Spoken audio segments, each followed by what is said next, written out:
முந்திரி தோசை செய்ய தேவையான பொருட்கள்: கலக்கி வச்ச தோசை மாவு, பொடியா நறுக்கின கொத்தமல்லி, பொடியா நறுக்கின பச்சை மிளகாய், பொடியா நறுக்கி வச்ச கருவேப்பிலை, பொடியா நறுக்கின முந்திரி பருப்பு. வாங்க நம்ம இப்போ முந்திரி தோசை செய்யறது எப்படின்னு பார்க்கலாம்.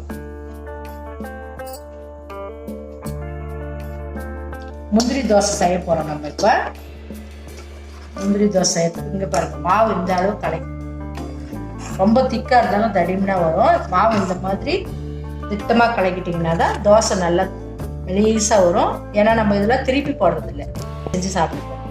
திருப்பாம இந்த அளவுக்கு மாவு கலக்கிங்க.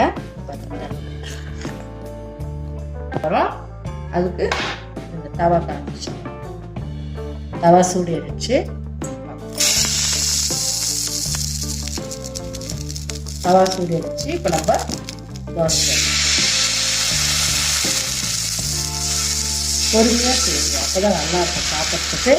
குழந்தைங்களும் விரும்பி சாப்பிடுவாங்க. முந்திரி பருப்புல நிறைய நன்மைகள் இருக்கு, புரோட்டீன் நிறைய இருக்கு, கொழுப்பு சத்து இருக்கு. நல்ல கொழுப்பு தான் குழந்தைங்களுக்கு கொடுக்கலாம்.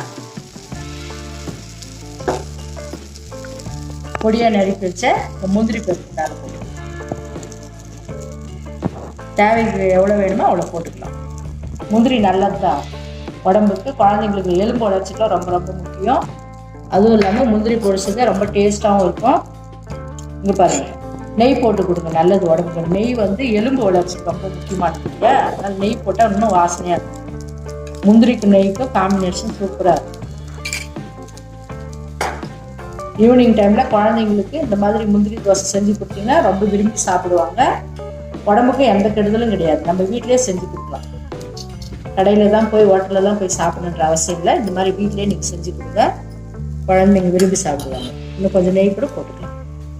நெய் நல்லது, குழந்தைங்களுக்கு நல்ல கொழுப்பு இருக்கு. அதுல எலும்பு வளர்ச்சிக்கு ரொம்பவும் நல்லது குழந்தைங்களுக்கு. பாருங்கம்மா, சுவையான மொறுமொறுப்பான நெய் தோசை ரெடி ஆகிருக்கு. இன்னும் கொஞ்ச நேரம் வேக, சிம்மிலே வச்சு வேக வச்சுன்னா நல்லா மொறுமொறுன்னு வரும். ஏன்னா இது போதில்ல, அப்படியே வேக வைக்கணும். குழந்தை மாதிரி விரும்பி சாப்பிடுவாங்க. இந்த மாதிரி ஒரு தோசை சாப்பிட்றவங்க 2 சாப்பிடுவாங்க. இந்த மாதிரி நீங்கள் செஞ்சு கொடுத்தீங்கன்னா. முந்திரியும் நெய்யும் வந்து குழந்தைங்களுக்கு ரொம்ப ரொம்ப நல்லது.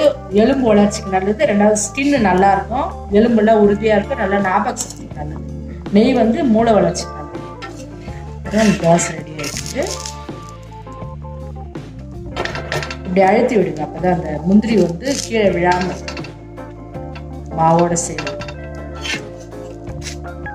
பாருங்க, முந்திரி தோசை ரெடி ஆயிடுச்சு. குழந்தைங்களா இது விரும்பி சாப்பிடுவாங்க. பாருங்கம்மா, நான் செஞ்ச இந்த முந்திரி தோசை பிடிச்சிருந்ததுன்னா நீங்களும் செஞ்சு பாருங்க. செஞ்சு பார்த்துட்டு உங்க ஃப்ரெண்ட்ஸ் கிட்ட ஷேர் பண்ணுங்க. இந்த சேனலுக்கு புதுசா வந்துருந்தீங்கன்னா சப்ஸ்கிரைப் பண்ணுங்க.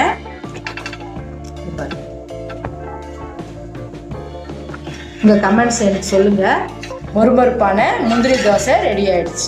இதை ஒரு சர்விங் பிளேட்ல மாத்திக்கலாம். மொறுமொறுப்பான முந்திரி போட்ட நெய் தோசை ரெடி ஆயிடுச்சு. முந்திரி நெய் சேர்ந்த முந்திரி தோசை. இங்க பாருங்க. தேங்க்ஸ் ஃப்ரெண்ட்ஸ், தேங்க்ஸ் ஃபார் வாட்சிங்.